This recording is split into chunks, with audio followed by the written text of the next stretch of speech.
One small patch of ground, no machinery, no synthetic growing potatoes. The potato is not a luxury crop in an Amish household.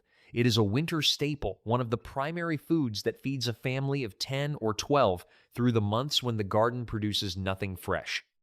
A single well-managed potato patch, harvested and stored correctly, can supply a large family with a foundational food source from October through March without a single trip to a grocery store. That dependency shapes everything about how Amish farmers grow them. A modern home gardener who loses half a potato crop to beetles or poor storage absorbs that loss and buys potatoes at the supermarket. An Amish family manages their patch as though the harvest actually matters, because it does. Every technique, every timing decision, every choice about soil and seed and storage connects back to that single reality. The potato must be produced, and it must keep soil and turned in before the ground freezes. Over winter, the organic matter breaks down. Potatoes grown in compacted or nutrient-depleted soil produce small, misshapen tubers regardless of every other technique applied to them.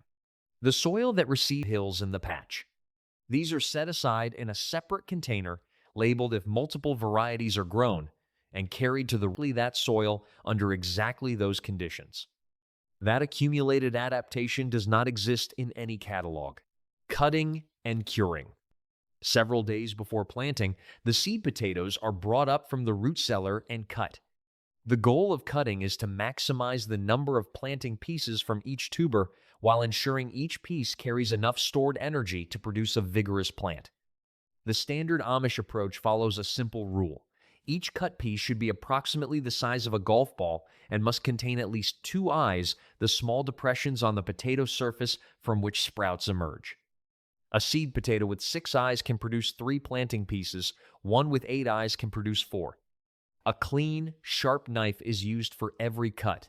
Dull blades crush tissue rather than cutting it cleanly, creating entry points for rot. After cutting, the pieces are spread in a single layer in a cool, shaded location and left for 1 to 2 days. During this time, the cut surfaces form a dry callus, a thin, protective layer of corky tissue that seals the wound and dramatically reduces the risk of the cut piece rotting in the ground before it sprouts. This curing step requires nothing beyond a knife, a surface, and patience. It is skipped constantly by modern gardeners, and skipping it is one of the most reliable ways to lose a significant portion of a planted crop before it ever emerges. Timing the planting. Amish farmers do not plant potatoes on a fixed calendar date. They plant when the soil is ready, and the readiness of the soil is determined by observation, not by a date printed on a seed packet. The standard test is simple. A handful of soil squeezed firmly in the fist should hold its shape briefly and then crumble apart when pressure is released. Soil that holds a wet, sticky ball is too cold and too wet to plant. Tubers placed in that soil will sit dormant, absorbing moisture without growing, and will frequently begin to rot before the soil warms enough to trigger sprouting. The target soil temperature for consistent potato germination is 10 degrees Celsius, 50 degrees Fahrenheit. In most Amish farming regions across Pennsylvania, Ohio, and Indiana, this temperature is reached sometime in late April or early May, depending on the year. The Amish farmer who plants 2 weeks early in cold soil and loses a portion of the crop to rot has wasted seed and time. The farmer who waits for the soil to confirm its readiness plants less than a week later and loses nothing. The calendar is a rough guide. The ground is the actual authority. Trench depth and spacing. Potato planting in an Amish garden follows a consistent geometry that reflects the biology of how the plant produces tubers rather than any arbitrary tradition. Trenches are dug 6 to 8 inches deep using a horse-drawn plow, or in smaller gardens, a hand hoe. Seed pieces are placed in the trench 10 to 12 inches apart, cut side facing down, eyes facing up. Rows are spaced at least 30 inches apart wider if the soil is rich enough to support large, spreading plants. Each of these numbers has a specific reason behind it. The 6 to 8 inch depth places the seed at a level where soil temperature is stable and consistent, reducing the temperature swings that stress early root development. The 10 to 12-inch spacing gives each plant enough lateral room to develop a root system without competing with its neighbors for water and nutrients. The 30-inch row spacing exists primarily to accommodate hilling, the critical mid-season technique that will be performed multiple times as the plants grow. Rows planted too closely together cannot be hilled properly, and inadequately hilled plants produce a fraction of the yield that the same variety grown with adequate spacing achieves. The spacing is not generous, it is calculated. The hilling method. Hilling is the single technique that most separates a productive potato patch from an unproductive one, and it is the technique that modern home gardeners most consistently underperform. When potato plants reach 8 to 10 inches in height, soil from between the rows is drawn up around the base of each plant using a hoe, burying the lower stem and leaving only the top few inches of growth exposed above the mound. This process is repeated every 10 to 14 days as the plant continues to grow, and again at flowering. The reason hilling works is rooted in potato biology. Potatoes do not form on roots. They form on underground stems called stolons, horizontal shoots that extend from the buried portion of the main stem. Every additional inch of stem buried by hilling is a potential site for new stolon formation and new tuber development. A plant hilled twice produces more potatoes than the same plant hilled once. A plant hilled 3 times produces more than one hilled twice. Hilling also keeps developing tubers covered, and dark tubers exposed to sunlight turn green, producing solanine, a compound that makes them bitter and mildly toxic. The mound protects the crop and multiplies it simultaneously. Managing water. Amish potato patches receive no water from drip lines, sprinklers, or any installed irrigation infrastructure. What they receive is managed through 2 practices applied at planting time and maintained through the growing season. The first is deep, loose soil preparation. The composted manure worked in the previous fall produces a soil structure that holds moisture between rains, rather than allowing it to drain away immediately. A soil with high organic matter content retains water in the root zone for days after rain, while still draining well enough to prevent waterlogging. The second practice is straw mulch laid between the rows after the first hilling. A 4 to 6 inch layer of straw slows surface evaporation dramatically, keeps the soil temperature stable during the heat of summer, and suppresses the weeds that would otherwise compete with the potato plants for what moisture the soil holds.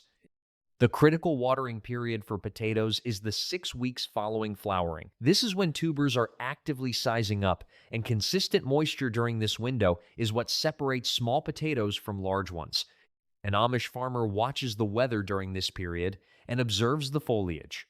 Leaves that begin to curl slightly in the afternoon heat are a signal that the soil moisture is dropping below what the crop needs. Colorado potato beetle. The Colorado potato beetle is the most destructive pest a potato grower faces in North America. An unchecked infestation can defoliate an entire patch within 2 weeks, killing the plants before the tubers have finished sizing and reducing the harvest to a fraction of its potential. The Amish manage it through a layered system rather than a single intervention. The first layer is horseradish planted at the corners and borders of the potato patch, a companion planting documented to deter the beetle through volatile root compounds it produces. The second layer is crop rotation. Potatoes are never planted in the same bed in consecutive years. Beetles that overwinter in soil beneath a potato patch emerge the following spring expecting to find host plants. When a different crop occupies that ground, the emerging beetles find no food source and the population collapses before it establishes. The third layer is daily observation during the growing season. Amish farmers walk their rows and handpick beetles and their orange egg clusters from the undersides of leaves during morning rounds. A small infestation caught and removed by hand does not become a large one. The combination of companion planting, rotation, and observation eliminates the need for any spray, chemical, or otherwise. Knowing when to harvest. The potato plant tells the farmer when the harvest is ready. No calendar date is required, and none is reliable. Variety, weather, soil temperature, and planting date all affect how quickly a crop matures, and a harvest date that was correct last year may be 2 weeks early or 2 weeks late in a different season. The signal the Amish farmer waits for is the death of the vine. When potato foliage yellows, collapses, and begins to dry down to the soil surface on its own, the plant has completed its growing cycle and transferred its remaining energy into the tubers. The skin of a mature potato has said it does not rub off under thumb pressure the way the skin of an immature tuber does. Harvesting before the skin has set produces potatoes that bruise easily during digging, fail to cure properly, and do not store for the full winter that a correctly timed harvest will support. The test is simple and takes seconds. Press a thumb firmly against the skin of a dug potato and drag it across the surface. If the skin slips, the crop needs more time. If it holds firm, the harvest can begin. Curing the harvest. Freshly dug potatoes are not ready for long-term storage.